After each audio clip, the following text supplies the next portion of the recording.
ரேஷியோட ப்ரொபோஷன்ல இந்த model some கேட்டாங்களா எப்படி குயிக்கா சால்வ் பண்ணலாம் பார்க்கலாம். ரேஷியோ மட்டுமல்ல இதே மாடல் சம் ஏஜஸ்லயும் கேட்பாங்க. ஸோ ஏஜஸ்லயும் இதே மாடல் சம் கேட்டாங்களா எப்படி குயிக்கா சால்வ் பண்ணலாம் பார்க்கலாம். அது 3 எண்களின் விகிதம் 1:2:3 அவற்றின் ஒவ்வொரு எண்ணுடனும் 5ஐ கூட்டினால் புதிய விகிதம் 2:3:4 எனில் அவற்றின் சிறிய எண் யாருன்னு கேட்கிறாங்க.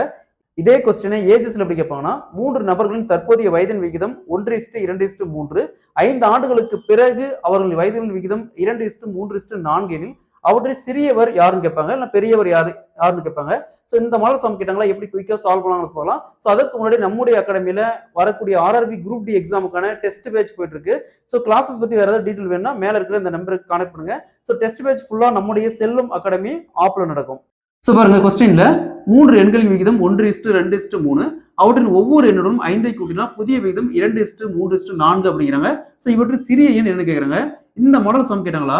ஸோ இந்த டிஃபரன்ஸ் பாருங்க, இதுக்கான டிஃபரன்ஸ் பாருங்க 1. அதே மாதிரி இந்த டிஃபரன்ஸ் பாருங்க 1, இந்த டிஃபரன்ஸ் 1. ஸோ காமனா டிஃபரன்ஸ் பாருங்க 1 இருக்கு.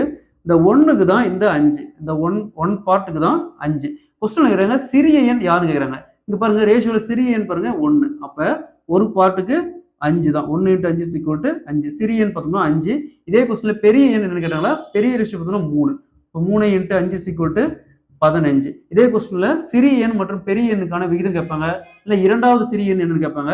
ஸோ இந்த ஒரு சம் சால்வ் பண்ணிட்டாவே இந்த மெத்தட்ல எப்படி சம் சரி நம்ம சால்வ் பண்ணிடலாம். இதே கொஸ்டின்ல ஏஜஸ்லயும் இதே மாதிரி தான் கேட்பாங்க. ஸோ இந்த ஒரே டெக்னிக் தான். இந்த டெக்னிக் நீங்க அப்ளை பண்ணி அந்த கொஸ்டினை சால்வ் பண்ணிடலாம்.